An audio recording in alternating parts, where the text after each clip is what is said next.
Mi llamo Gabriel Ortuno, tengo 34 años, y el día que el notario leo el testamento de mis padres entendí lo que es cuidar sin suelo bajo los pies.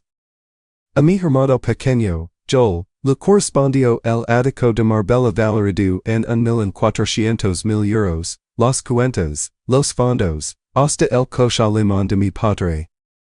A mí, una borda de piedra medio hundida en el valle de Anso, en el Pirineo de Huesca, con el tejado vencido y las vigas podridas. Y esa misma noche, mi prometida dejó el anillo sobre la mesa de la cocina, mi llamo fracasado, y a las 2 semanas la 6 del brazo de mi hermano. Hundido, subí a la borda esconderme del mundo. Y allí, debajo de una losa del suelo, encontré algo que valía más de 400 millones de euros. Yo guardar silencio, porque mi padre, pastor y forestal de aquellas montañas, me había enseñado que el dinero que se lo arranca a la tierra a la fuerza acaba costando más de lo que da. Pero una noche, humillado delante de todos, se me escapó una sola frase. Una. Y esa frase lo desencadeno todo, sin que yo supiera que detrás de cada paisa, del accidente, del testamento, del hallazgo, estaban las manos de las 2 personas que yo creía muertas. Nací en Anso, un pueblo de calles empedradas donde en enero el agua de los canales amanece convertida en carbados. Mi padre, Aurelio Ortuno, fue pastor de joven y guarda forestal después, un hombre alto, de manos como cipas, que conoce cada barranco del valle por su nombre y cada nu por sus intentions. Mi madre, Begonia, regentaba un pequeño obrador con cafetería en Jaca, a 45 minutos del pueblo, y olía siempre a pan caliente y a azúcar quemado. Yo crecí entre los dos mundos, las madrugadas con mi padre subiendo al puerto con las ovejas, y las tardes en el obrador, pasando harina y quebrando cafés. Mi padre no era hombre de muchas palabras, pero las que decía quedaban clavadas como estacas. Recuerdo una tarde, yo tendría 10 años, en que encontramos a unos furtivos sacando trufa de un monte lleno. No les dijo nada a ellos. Me lo dijo a mí, de vuelta a casa, Gabriel, la tierra te de comer si la respetas. Si las wilmas, te come ella a ti. Tardo temprano, pero te come.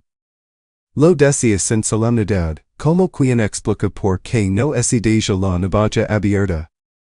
Yo me lo cree, porque a mi padre se lo cría todo. Yo era 4 años menor y desde crio miraba hacia otro lado. Donde yo veía un haído, el veía líneas sin vender. Con 16 años ya hablaba de ers, de que el valle era una cárcel con vistas bonitas.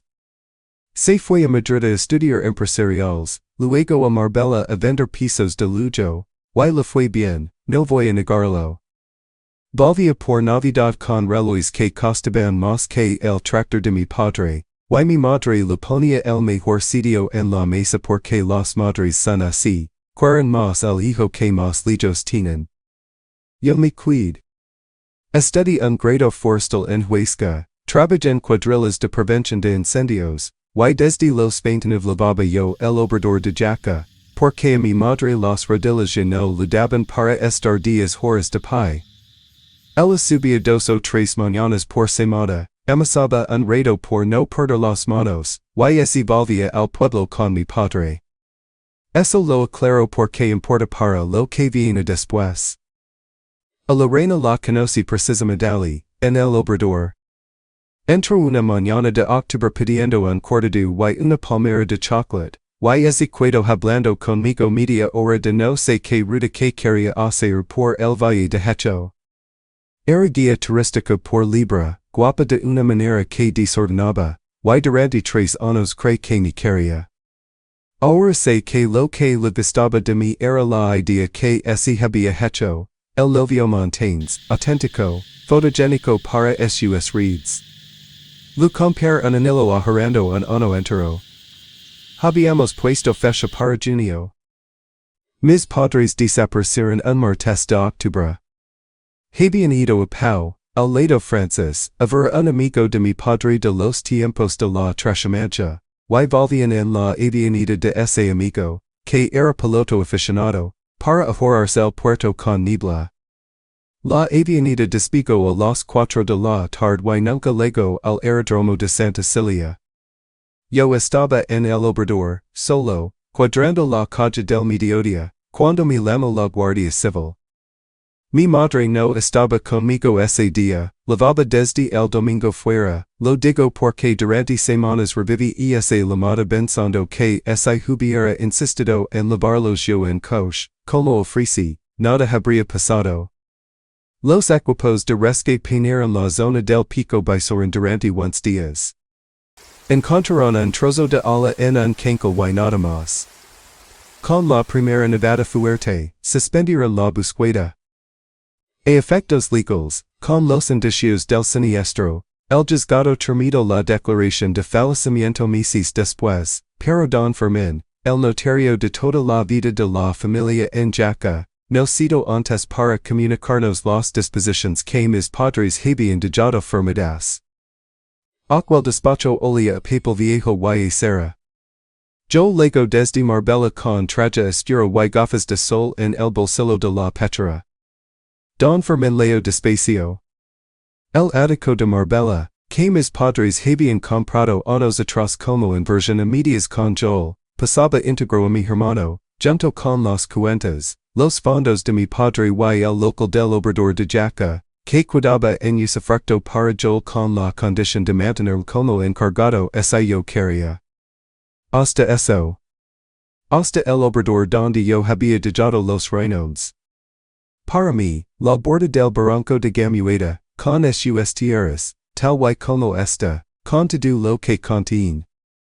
Esa fórmula, con todo lo que contiene, me pareció entonces una crueldad de papeleo. Una ruina de piedra y 30 hectáreas de monte donde no crecía en el pasto. Joel tuvo la decencia de no sonreír en el despacho. La perdió en la calle. Hombre, Gabriel, algo es algo. Siempre te ha vestido el monte, ¿no? Puja tienes monte. Y ese río el solo de su gracia. Lorena no ese río. Hizo algo peor, calo durante 2 días, y el tercero, en mi piso de Jaca, estalo. Que si yo era un conformista, que si me habían tratado como un criado y yo agachando la cabeza. Que si su vida no podía ser server cafés y contar ovejas. Yo intento explicar que el dinero no era lo que me dolía el porqué, que habría visto mi padre en mi para dejar las sobras. Ella me miró con una frialdad que no lo conocía y me dijo, eres un fracasado, Gabriel. Lo eres antes del testamento y lo serás siempre. Dejó el anillo en la mesa, junto al fregadero, y cerró la puerta sin dar un portazo, que es la manera más definitiva de cerrar una puerta. 15 días después subió una foto con Joel en el puerto deportivo de Marbella. No hizo falta de foto. Aguanta en Jaca 3 semanas más, hasta que no pude con las miradas. En un sitio pequeño la lastima pesa más que el desprecio. Una mañana de diciembre ser el obrador con un cartel de vacaciones, cargó la furgoneta de mi padre con herramienta, sacos de dormir y comida para 2 semanas, y subí a la borda. Si aquello era lo que me habían dejado, al menos iba a mirarlo de frente. La borda estaba peor de lo que recordaba. La encontré agazapada contra la ladera, con el tejado de losas hundido en una esquina y la puerta hinchada por la humedad, que tuve que abrir a hombro. Dentro olía a tierra mojada, a madera muerta, a años. Y sin embargo, no sé explicarlo, al encender el camping gas y ver las sombras en la piedra, sentí por primera vez en meses que respiraba entero. Ali había dormido mi padre desego, con su padre y las ovejas abajo. Ali me había lavado el mis 100 dices. Trabajé una semana sin pensa, que es la mejor manera de no romperse. Apunté el tejado, saca escombro, limpí la chimenea. Al octavo día, viendo el suelo de losas, una zona hueca bajo la escoba. La levant con la barra de unas. Debajo había un hueco ferrado de tablas y, dentro, una caja de hojalata envuelta en hiel, seca y pesada. La abrí con las manos torpes de frío. Dentro había un cuaderno de tapas de cuero, de los que usaba mi padre para los parties forestales, y varios planos doblados. Los extendí sobre el suelo, a la luz de la linterna. Eran levantamientos topográficos del barranco de Gamueda y de dos balas colindantes, hechos a mano, con la letra apretada de mi padre y anotaciones que tardé en entender, catas, profundidades, porcentajes, referencias a un informe geológico de una empresa con sello de los años 90. Marcadas con triángulos rojos, 3 zonas. Junto a la mayor, mi padre había escrito, Wolframio y tierras raras. Tasación orientativa del ingeniero, 400 to 450 millions. No. Así, en mayúsculas. No. Y en la última página del cuaderno, una frase suya, de su puño, el valor de un hombre no está en lo que saca de la tierra, sino en lo que es capaz de dejar quieto. Mi quid sentido en las losas heladas hasta que se me durmieron las piernas. 400 millions. Debajo de la ruina que todos competition. Entendí de golpe la fórmula del testamento, con todo lo que contiene, y entendí que mi padre, en los 90, cuando una empresa minera anduvo haciendo catas por el valle, había comprado calando aquellas 30 hectáreas que nadie quería, y había dicho que no a ser rico, que no a abrir el monte en canal.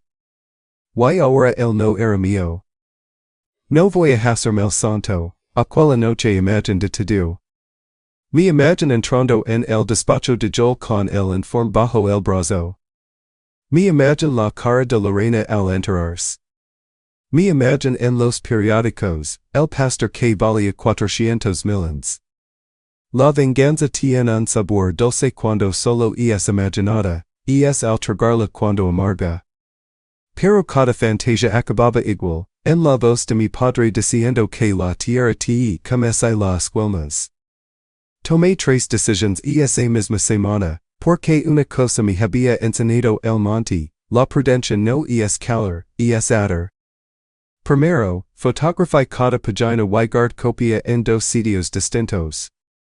Segundo, vaya a Jaco y la pedicida a Don Fermin, sin contar en el contenido, para depositar la caja original en su notaria, lacrada, con acta de la fecha del hallazgo. Y tercero, decidí que aquello no lo sabría nadie. Nadia. En el cura, en mi cuadrilla, en la almohada. Aguantan mes. 31 días exactos. Y que de la manera más tonta, que es como con los hombres que se creen firmes, por orgullo herido, no por codicia. Fue en el funeral por mis padres, o el homage, porque sin cuerpos no hay funeral que valga. Lo organizó en el obrador de Jaca, un sábado por la tarde, con las mesas armadas a la pared y una foto de los dos junto a la cafetera, mi padre con su sonrisa seria, mi madre con la suya de domingo. Vino medio valle. La tía visiconto como mi madre lo enseñó a hacer el hojaldra sin que se lo bajara. Ramón el de hecho conto la vez que mi padre sacó a 2 montaneros franceses de una tormenta en el aguas turdas guiados por el ruido del barranco.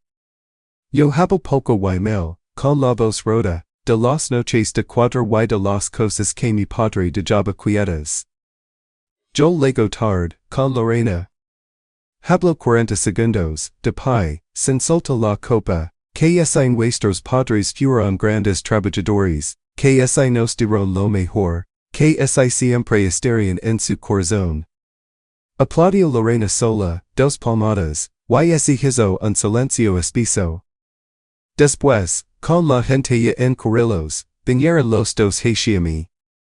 Yo me paso el brazo por los hombres, ese gesto suyo de superioridad disfrazado de afecto, y mi dijo en vos lo bastante alta para que oír los de al lado, te ha cuidado entrenable, Gabriel. Muy de pueblo. Papa y mama estarían orgullosos de ver que el mino serves para los cafés. Y Lorena, mirando por encima de la copa, remado con una sonrisita, hey gente que nes para poco, y no pasa nada. Algo así me rompió por dentro con un chasquido casi físico. 30 días de silencio, meses de duelo, de lastima ajena, de tragar. Me oí a mí mismo antes de poder pararme, con una voz que no parecía mía, para poco, dice. En esa borda que os hace tanta gracia hay un yacimiento que vale más de 400 millones de euros. Está documentado. Y es mío. Así que pensad bien quien ha nacido para poco. Una frase. 2. Quizá. El obrador entero ese cuedo tan calado que ese oia el zumbido de la cámara de frío. Sup que había cometido el peor error de mi vida antes de terminar de decirlo. Los fixa los ojos de Joel, que paran del desprecio al cálculo en menos de un segundo, como una máquina cambiando de marca. Lo que vino después fue una avalancha, y las avalanchas, lo decía mi padre, no se discuten, se les sobrevive.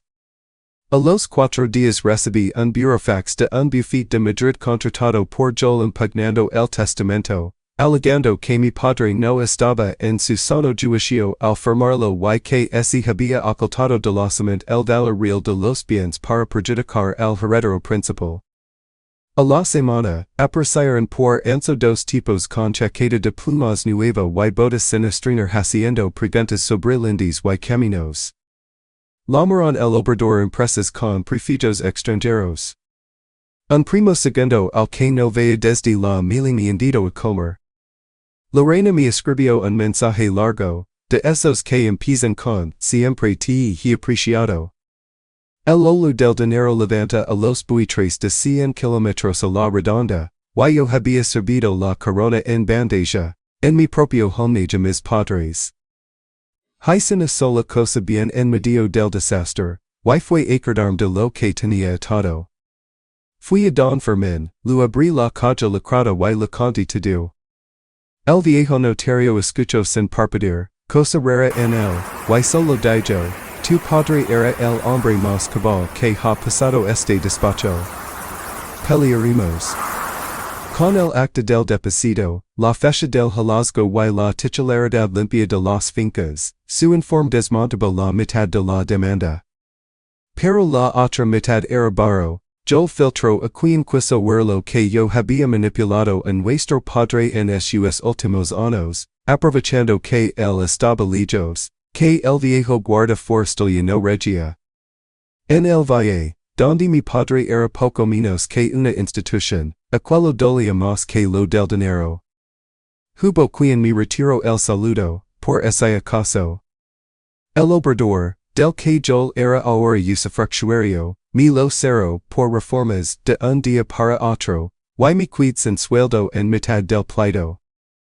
Pasé el invierno en la Borda, viendo a Jaca para las reuniones con Don Fermin y poco más. Aprendí lo que pesa el silencio de un valle entero. Algunas noches sacaba el cuaderno de mi padre y leía su letra a la luz del fuego, buscando instrucciones que no estaban escritas.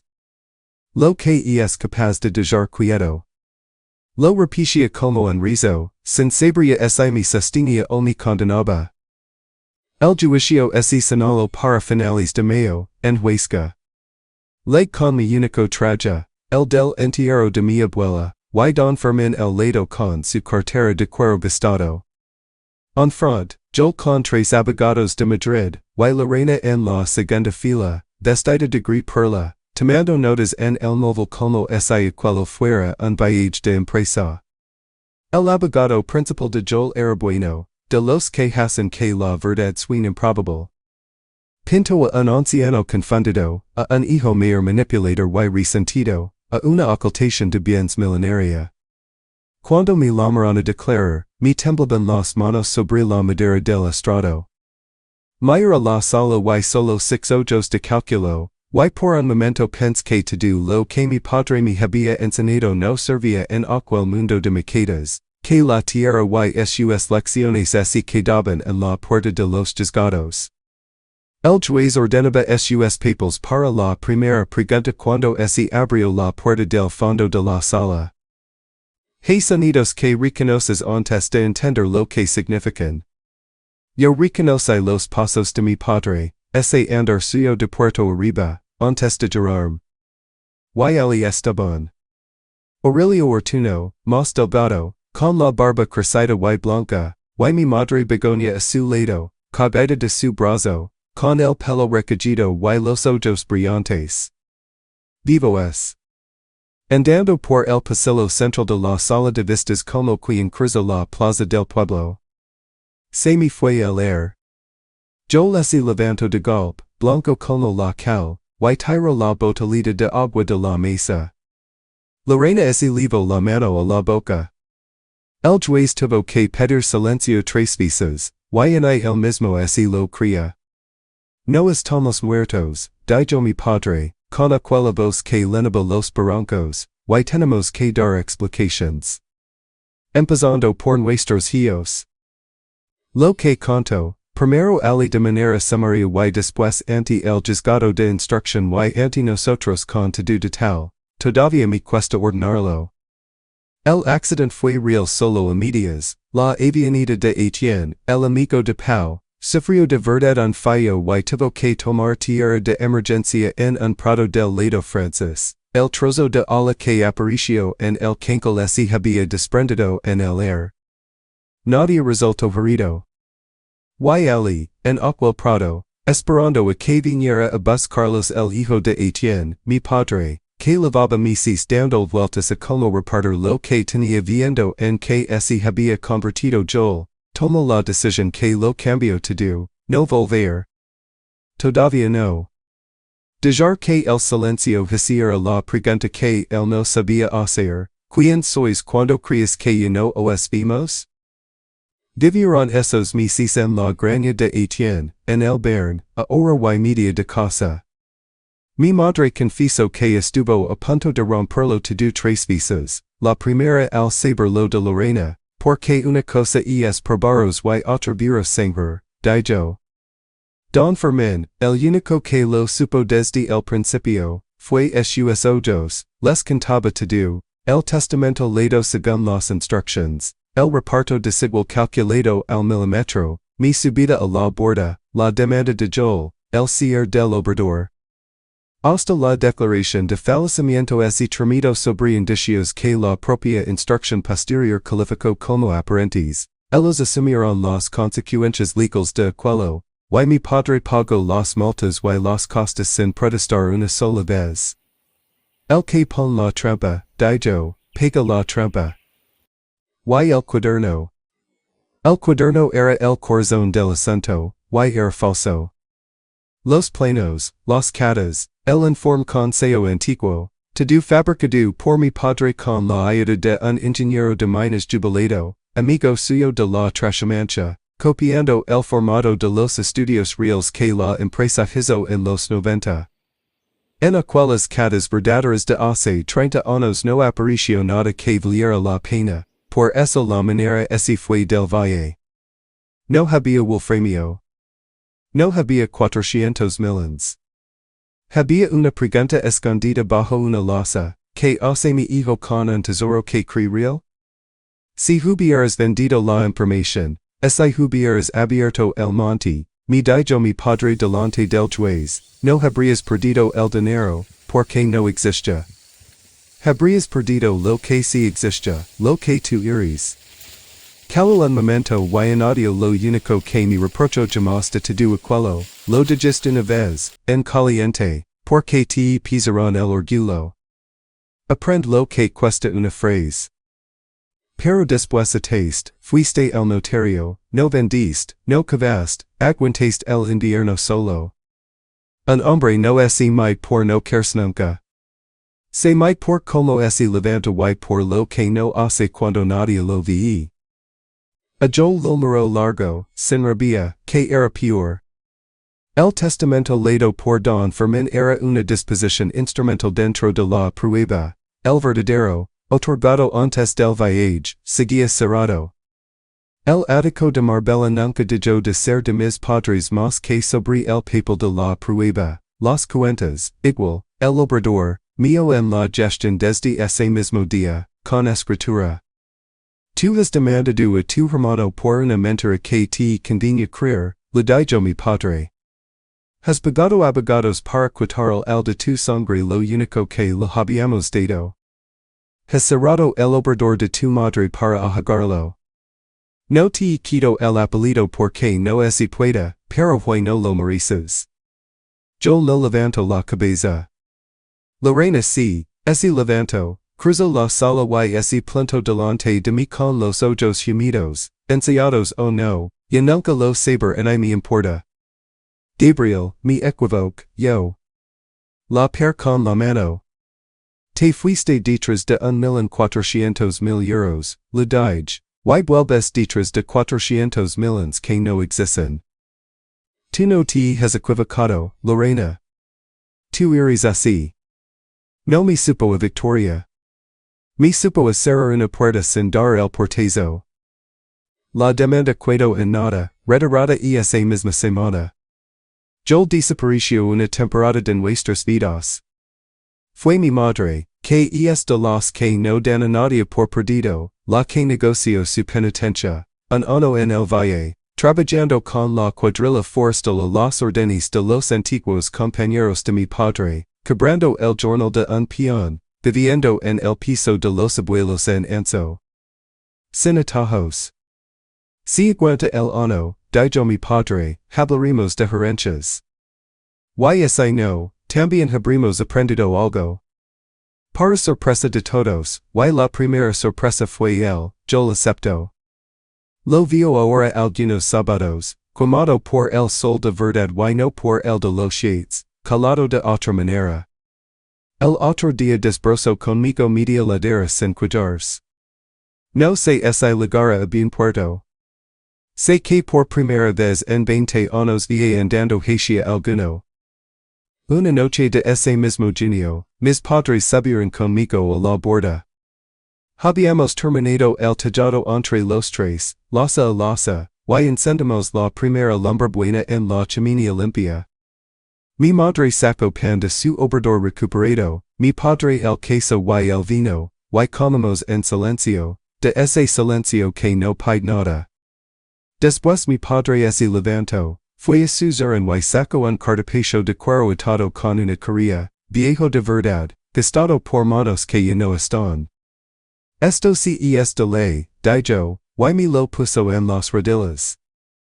Dentro había escrituras antiguas, planos cadastrales y un estudio reciente, este auténtico, firmado y visado, los 30 hectáreas de gamueta, más otras 60 que mi padre había ido comprando en silencio durante 40 años. Calando como calan los que prodigan algo, formaban uno de los últimos corredores intactos de bosque viejo del valle, con sus hayas centenarias, su pareja de quebrantahizos, su agua limpia. Había ofertas reales en aquel cartapacio, de una promotora de estaciones de esquí y de un fondo de inversión, sumando entre todas más dinero del que yo saber contar. Y había un proyecto, redactado por mi padre con el ingeniero y un biólogo de Jaca, para constituir una fundación de custodia del territorio que lo dejara protegido para siempre, atado por encima de herencias, de hermanos y de tiempos malos. Y es tuyo, mi dijo. Puedes firmar las ofertas o firmar la fundación. Yo ya no tengo que vigilarte. Lo que tenía que saber de ti, lo sé. Firme la fundación aquel otoño, en la notaria de Don Fermín, con mis padres de testigos y mi hermano, todavía con las manos llenas de calos, de vocal del patronato, porque mi madre se empeñó y mi madre no se la discuta. La borda es hoy el refugio desde el que guió a chavos de los institutos por el haído, enseñándoles a distinguir un rastro de jabali de uno de corzo y a calarse cuando canta el pito negro. No soy rico. Levo el obrador, cuido el monte, duermo tranquilo. Si has legado hasta aquí, déjame decir lo que aquel onomi en seno agolps, por sit ahora alguno. La herencia más valiosa que pueden dejar no caben un testamento, son los principios que te plantaron de niño, y solo descubres ese arraigaron el día que tienes motivos de sobra para traicionarlos. Suida tu boca cuando te hierva el orgullo, porque una sola frase dicha en caliente puede costarte un año de paz, pero ese cause, no te quedes mirando el error, adalo, reparalo, y aguanta de pie, que de los tropiezos bien lavados ese aprende más que de los aciertos. No mides tu valor con la vara de los que te desprecian, porque quien te quiere por lo que tienes ese ira con quien tenga más. Y recuerda que hay riquezas que solo lo son mientras nadie las toca, un bosque viejo, la palabra dada, el buen nombre de una familia. El verdadero patrimonio de un hombre no es lo que arranca para sí, sino lo que es capaz de dejar quieto, entero y vivo para los que vienen detrás. Me he preguntado mil veces que habría pasado si me hubiera colado aquella tarde en la panadería. La verdad es que la respuesta importa menos que la pregunta. Cada cosa que se rompió en mi vida ese año se remonta, eslabón por eslabón, a una causa que yo mismo planté o que alguien plantó en mi mucho antes. Mi padre me dio una caja escondida no para hacer rico, sino para descubrir ese el hombre que él había criado seguiría en pie cuando nadie lo viera. Y esa es la parte que quiero que te les a casa, porque es la única parte que realmente me pertenece. El testamento injusto no fue crueldad, fue una pregunta. La partida de la reina no fue mala suerte, fue una respuesta sobre quien siempre había sido. La demanda de Joel no fue una traición repentina, fue la cosecha de 20 años de recibirlo todo sin que jamás se me pidiera que fuera nadie. Causas y consecuencias, todas ellas, alineando silenciosamente como piedras en un muro. Cuando finalmente lo comprendí, dejé de sentirme víctima de mi propia historia y empecé a sentirme su autor. Ese cambio lo transformó todo. Si algo aprendí agachado sobre esas las heladas, sosteniendo un cuaderno que creía que valía 400 millones, es esto. El carácter no se define por lo que haces cuando la recompensa está frente a ti. El carácter se define por lo que te niegas a hacer cuando nadie jamás se enteraría de tu negativa. Mi padre no puso a prueba mi capacidad para encontrar tesoros. Puso a prueba mi capacidad para dejarlos enterrados. Y la única razón por la que aprobo, la única razón, es que primero tropecé estrepitosamente. Dije la frase que jamás debí haber dicho, y luego, en lugar de contemplar los restos, las cosas, fui al notario, no cave, no vendí, sobreviví al invierno solo. No es nos muy por no caer nunca. Se nos muy por lo que construimos después de caer. Así que permitem compartirles las tres cosas que les daría a mis hijos si no tuviera nada más que ofrecerles. Protegen su conciencia cuando el orgullo les hierva, porque una sola frase dicha con vehemencia puede costarles un año de paz, y el orgullo es lo más caro que un hombre puede permitirse. Agudiza tu juicio, porque el mundo siempre disfrazará una mentira con la ropa que más desees creer, y la reina regresó con el vestido que una vez amé. Y fortalece tu voluntad. Porque cualquiera puede aferrarse a sus valores en un día tranquilo, pero los valores que te salvan son los que conservas en la peor noche de tu vida, solo, con frío, con todas las razones del mundo para traicionarlos. No soy un hombre rico. Dirijo la panadería, cuido el bosque, guío a los escalares por el viejo heo y les enseño a guardar silencio cuando canta el pájaro carpintero negro. Y duermo bien, que es la única fortuna que realmente deseaba. La herencia más valiosa no es lo que tomas del mundo. Es lo que demuestras ser digno de dejar intacto para quienes vienen después de ti. Ahora te pregunto con sinceridad, con la mano en el corazón, Si hubieras encontrado ese caja, habrías guardado el secreto?